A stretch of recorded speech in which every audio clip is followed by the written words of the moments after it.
They don't say it out loud, but you feel it in the very air you breathe, don't you? It's a palpable shift, a subtle change in the energetic frequency of a room the moment you step across the threshold. You've witnessed it countless times. Conversations that were once flowing and vibrant suddenly falter, dying mid-sentence into an awkward, heavy silence. Smiles that were genuine and bright a moment ago become tight, forced, and fragile, like delicate glass about to shatter. The laughter, once a joyous symphony, fades into a nervous, uncertain echo. You are not being rude. You are not being arrogant. You have not done anything wrong. In fact, you have done everything right on your soul's destined path. The truth is, there is something about you, an invisible intensity that radiates from your very core. It's a powerful vibration that others cannot explain, a frequency they cannot tune into, but one they absolutely cannot ignore. If you feel this deep in your soul, if this message resonates with the core of your being, know that you are not alone. Type "I am not alone" in the comments below, like this video, and subscribe to join a tribe of souls who understand. This is your sign that your journey is not a mistake. It is a divine calling. This invisible force, this powerful aura, is not the fluffy, rainbow-colored field of energy that many imagine. No, this is something far more profound, a psychological force of immense power, a silent energy that emanates from you and challenges the very foundation of others' realities without you ever uttering a single word. They are not afraid of you. They are terrified of what you reflect back to them. Your presence is a divine mirror, and in its polished, honest surface, they see everything they have tried to hide, everything they have run from. They see their own deeply buried insecurities, their own gnawing fears, their own carefully constructed masks that they have worn for so long. They've forgotten their own true face. And because this reflection is too much for them to bear, they withdraw. They avoid your gaze. They retreat into the shadows of gossip and whispers. They shrink themselves, making themselves smaller and smaller just to feel safe in your magnificent, expansive presence. They do this not because you are dangerous, but because your energy is devastatingly, beautifully honest. And in a world that has become addicted to comforting lies, honesty is the most unsettling force of all. Honesty unsettles those who are accustomed to pretending, those who have built their entire lives on a foundation of illusion. Carl Jung, the profound explorer of the human soul, spent his entire life studying this very phenomenon. He understood the psychic energy that radiates from those rare souls who have bravely confronted their shadow, who have walked through the fire of self-realization and stepped into the glorious light of their true, authentic self. This video is a sacred map, a guide to understanding the powerful frequency you carry. It will reveal the 13 divine signs that your aura, your soul's signature, might be silently overwhelming the world around you. And remember, this is not because you are broken, but because you are rare. In a world addicted to comfort, in a society that champions conformity, a rare energy, a pure vibration, terrifies those who are still asleep. You are the alarm clock to a slumbering world, and not everyone is ready to awaken. Let's begin this sacred exploration. Sign number 1. People constantly tell you that you are too intense, even when you are just being honest. You speak from a place of profound depth, a wellspring of inner truth that most people have long since sealed off. Your intention is pure. You speak not to impress, not to dominate, but to truly connect, to forge a bond on a soul level. Yet somehow, your words, which are simply carriers of your authentic vibration, always seem to go too far for them. They feel like a tidal wave of truth in their shallow pond of pleasantries. You name the unspoken things that hang in the air. You give voice to the feelings that people keep hidden in the deepest vaults of their hearts. You bring the piercing light of truth into places, into conversations that were painstakingly built on layers of illusion, and it makes people profoundly, deeply uncomfortable. They will label you as too serious, too much, or too deep. But what their soul is really screaming is, you make me feel things I'm not ready to feel. You are showing me a part of myself I am not ready to see. Carl Jung believed that some souls are born with an energy that awakens the unconscious in others. It forces them to confront the truth about themselves, about life, about the carefully constructed, fragile identities they cling to so desperately. So when you speak, it's never just words. It's energy, it's presence, it's depth. And for people who have chosen to live on the surface of life, that depth feels like a terrifying, bottomless abyss. Your intensity is not aggression, it's not arrogance. It is raw, unfiltered, emotional honesty, a rare and precious gift, and very few people in this world can stand in its presence without flinching. Sign number 2. Small talk feels physically, spiritually, and energetically draining to you. You can feel it instantly, can't you? The shallow, scripted energy of surface-level conversations, the weather, the latest celebrity scandal, the mundane details of a job they despise. It feels like 1,000 tiny needles pricking at your soul. It's not that you're rude. You try to engage. You nod, you smile, you offer the expected responses. But deep down, something inside of you, your higher self, resists with every fiber of its being. Jung understood that people with a strong, conscious connection to their unconscious, to their soul's true nature, feel physically repelled by inauthenticity. Small talk, in its essence, is a shield. It is a way to avoid real, genuine connection, a way to keep the masks firmly in place. So when you find yourself in these conversations, your aura, your soul's powerful vibration, is sending a completely different signal. It is silently screaming, "This isn't real. Let's talk about something that matters. Let's connect on a level that nourishes the soul." But that energy, that call for depth, disrupts their comfortable script. It breaks the unspoken social illusion, and people can sense it even if they never say a word. They might see you as standoffish, cold, or antisocial, but the divine truth is that your soul is starving for realness in a world full of artifice. Your aura, this sacred field of energy around you, makes that spiritual hunger visible to everyone you meet, and it drains you to pretend otherwise. Sign number 3. You attract confessions and emotional dumping like a magnet. Strangers will approach you in the most unexpected places and pour out their life stories. Friends and even acquaintances consistently come to you when they are breaking down, when their world is falling apart. You have likely been called a therapist or an old soul, more times than you can count, even though you never once asked for this role. Understand this is not a coincidence. This is your divine frequency at work. Jung believed that some individuals are born carrying the unconscious archetype of the healer. Even if you aren't in a healing profession, your aura itself radiates a profound sense of depth, stillness, and emotional safety. It is a sacred space. People, on a deep, unconscious level, feel that they can open up to you, that they can unburden their souls in your presence without fear of judgment. They sense that your energy is strong enough to hold their pain, to witness their darkness, and not break. But here's the painful paradox of this gift. You rarely, if ever, feel seen in return. You listen, you hold space, you absorb their pain and their trauma, acting as a spiritual vessel for their healing. But so few ever ask how you are doing, how your soul is faring. This creates a strange and profound loneliness, a unique isolation where you are constantly surrounded by the deepest emotions of others, yet starving for a genuine, reciprocal connection of your own. Your aura may be a magnetic harbor for those in pain, but it also, in its power, can intimidate those who are terrified of facing their own darkness. Sign number 4. People seem to avoid making direct eye contact with you. You've seen it 1,000 times. You walk into a room and you feel it, that subtle but unmistakable shift. People glance at you, their eyes meet yours for a fleeting second, and then they quickly look away. They talk softer, they act differently, their entire posture changes. It's a subtle dance of avoidance, but it is unmistakable. Sometimes, they might avoid you altogether, finding a reason to be on the other side of the room. Other times, they will stare, as if they are trying to figure you out, trying to understand the puzzle that is you, but they will say nothing.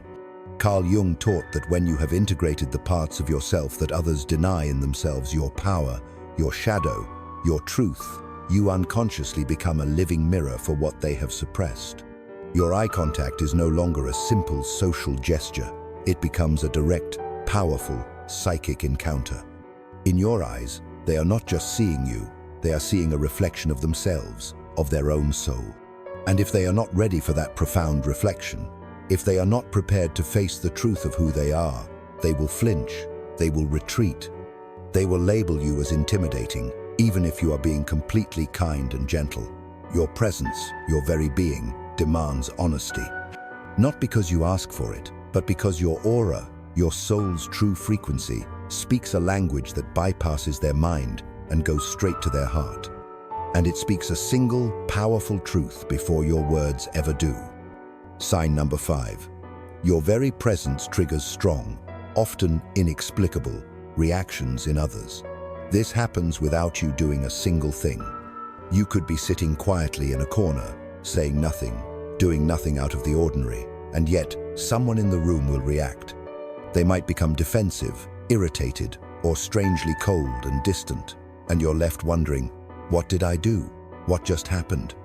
Carl Jung believed that when someone carries a powerful, integrated energy, it naturally disturbs the unconscious of those around them, especially those who are hiding from parts of themselves. Your presence acts like a mirror, a catalyst for their own inner turmoil. The strong reactions you witness are not about you at all. People are not reacting to your actions, but to the reflection of themselves they see in your aura. They are reacting to their own insecurities, their own unresolved shame, their own hidden envy. You don't even have to speak.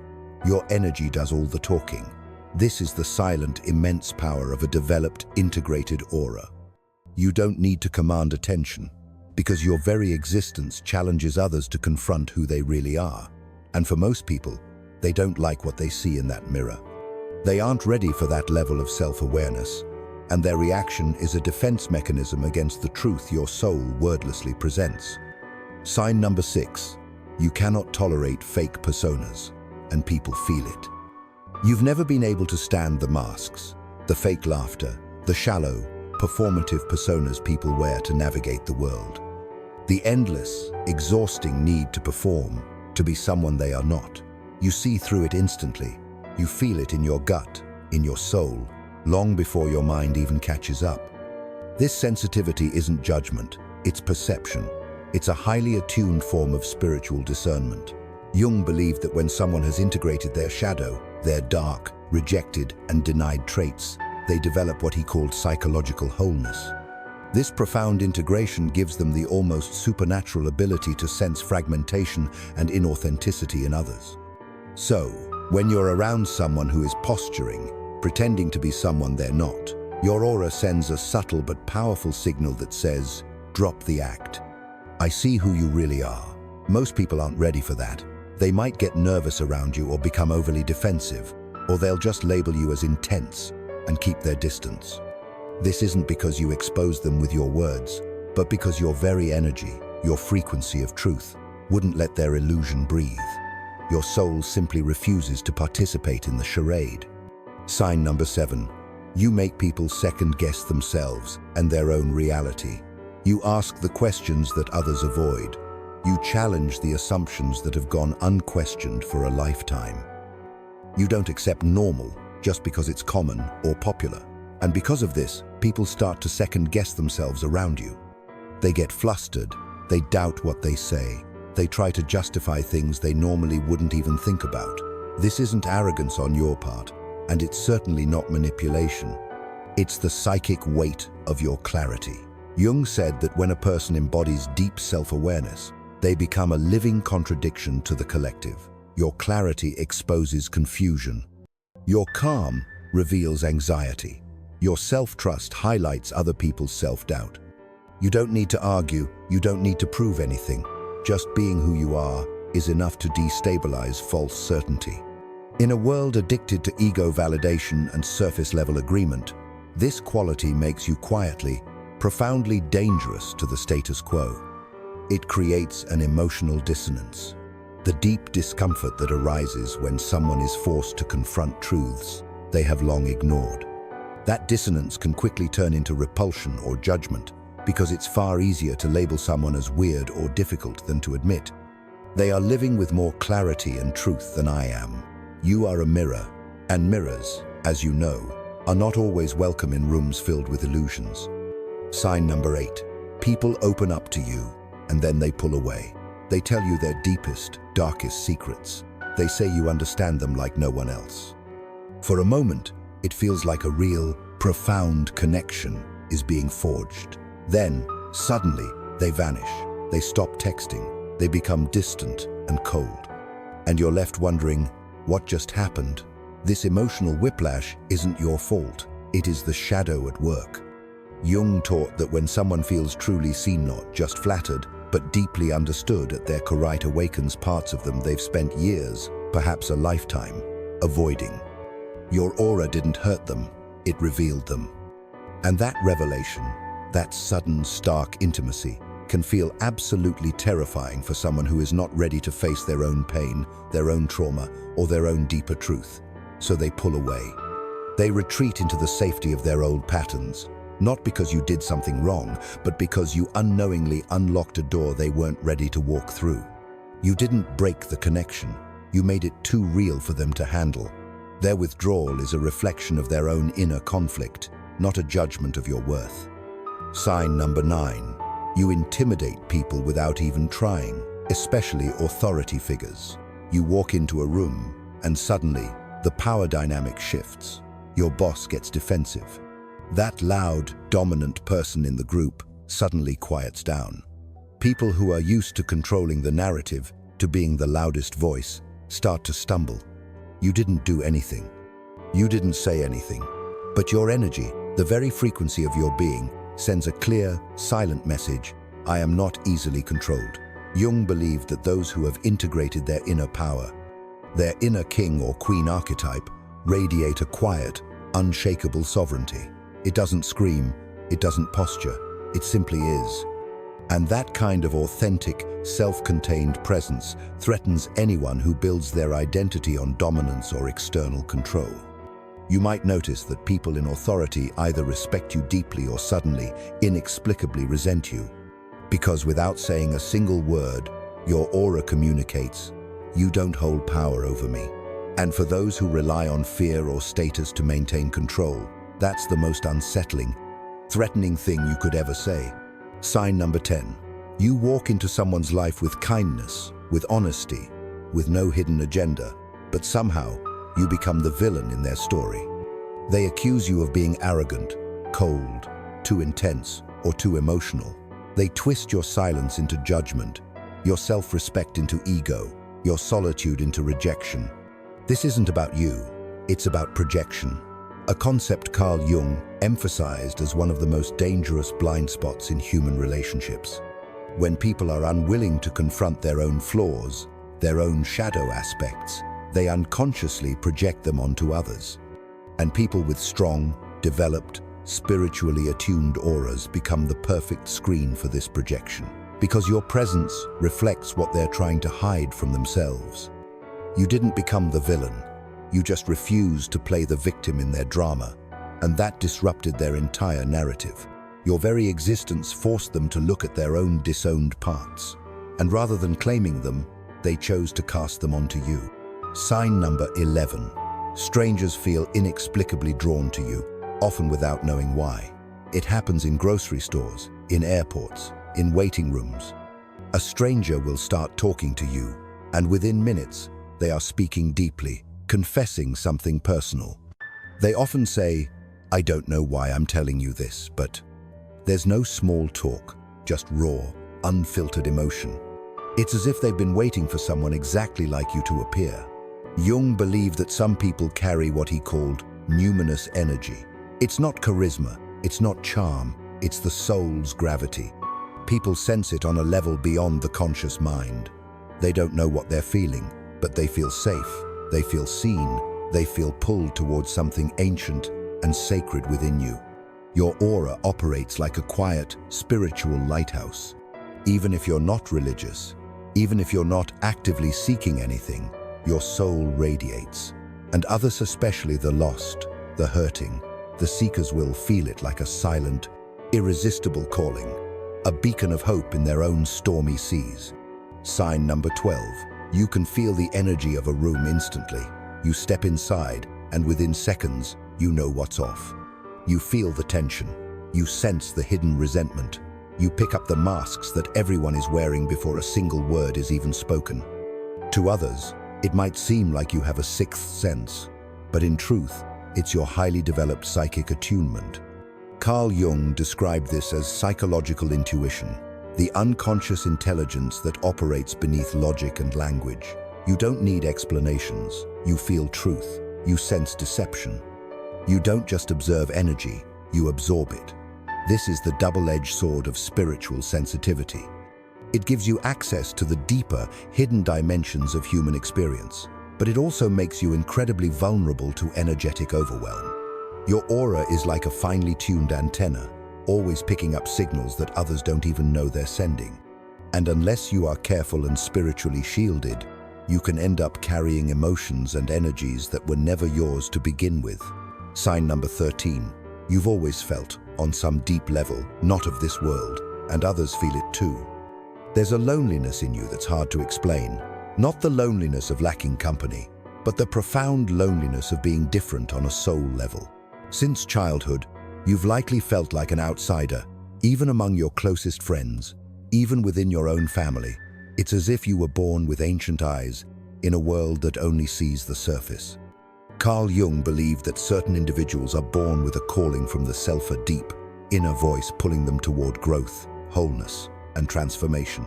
These people often live at the edges of society. They question what others accept without a thought. They carry a wisdom that feels otherworldly. Your aura reflects this. It carries depth, mystery, and it stirs something ancient and primal in the people who meet you. Some are inspired by it, some are terrified by it, but very, very few can ignore it. Because whether they realize it or not, they are in the presence of someone who doesn't quite belong to this world, but was sent to change it. You've seen it happen again and again. You enter a space, and something fundamental shifts. People become guarded, distant, awkward, sometimes even aggressive. And you're left wondering why. You didn't say anything offensive. You weren't trying to dominate the room. You were just being yourself. But that's the exact problem.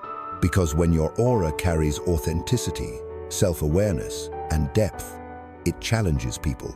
It confronts the parts of themselves they have buried. Carl Jung believed that each of us has a shadow, the hidden side of our personality, filled with traits we've repressed or denied. Most people spend their lives avoiding it. But when someone with an integrated aura walks into the room, the shadow gets triggered. Your presence silently communicates, "I've faced myself, have you?" And for those who haven't, this is terrifying. This is the ego's war against individuation. Jung's core psychological journey was the path of individuation, becoming your truest, whole self by integrating both light and shadow. But most people never take this journey. Why? Because the ego, our constructed self-image, fiercely resists it. The ego doesn't want truth. It wants control. It wants to believe, I'm a good person, I'm normal, I'm fine just the way I am. And anyone or anything that forces it to question that is perceived as a threat. That's you. You're not threatening because you're aggressive. You're threatening because you're evolved. Your aura reflects someone who is in process, someone who has questioned, deconstructed, and rebuilt themselves from the inside out. That energy exposes everyone still clinging to their illusions. And instead of saying, I want to grow like that, many will choose to say, you're too much. Why does rare energy feel so dangerous? We live in a world that rewards conformity and surface-level behavior. Being loud, agreeable, trendy, these traits make people feel comfortable. But when someone walks in with silence, stillness, and soul depth, they break the unspoken social contract. People don't know how to categorize you. You don't play the usual games. You don't seek validation in the same ways. Your very presence asks, what else is there? This creates emotional dissonance, the discomfort that arises when someone is forced to confront truths they have ignored. That dissonance quickly turns into repulsion or judgment, because it's easier to label someone as weird than to admit they're living with more clarity than I am. You are a mirror, and mirrors aren't always welcome. The spiritual depth of your aura reflects people back to themselves. To those who are open, this feels magnetic. They're drawn to your insight, your calm, your presence. But to those who are fragmented, it feels invasive. They don't want to be seen that clearly. They don't want to feel their own confusion, insecurity, or denial. And so they retreat, they attack, they reject. Not because you're wrong, but because you're real. Your aura is a gift, but it comes with the sting of solitude. Carl Jung once said, "The privilege of a lifetime is to become who you truly are." But becoming who you truly are is not a path filled with applause. It's a path that requires courage, self-confrontation, and often deep, profound loneliness. Your aura carries the weight of your inner work. It's not about being better than anyone. It's about being more whole. And wholeness will always be rare. It will always be misunderstood. It will always scare those who haven't yet begun the journey. But the truth is, the more people pull away, the closer you move toward the self. And the more aligned you become, the more light you carry into a dark world, even if it blinds some eyes. If you have made it this far, there's something you need to hear, a truth your soul already knows. You are not broken, you are not too much, and you are certainly not the problem. You are rare. You feel the things most people ignore. You see the patterns most are blind to. You ask the questions that make others uncomfortable, not because you are trying to stir trouble, but because your soul is built for truth. And that truth comes at a price. Carl Jung believed that walking the path toward wholeness, the path of individuation, is not a journey the masses are willing to take.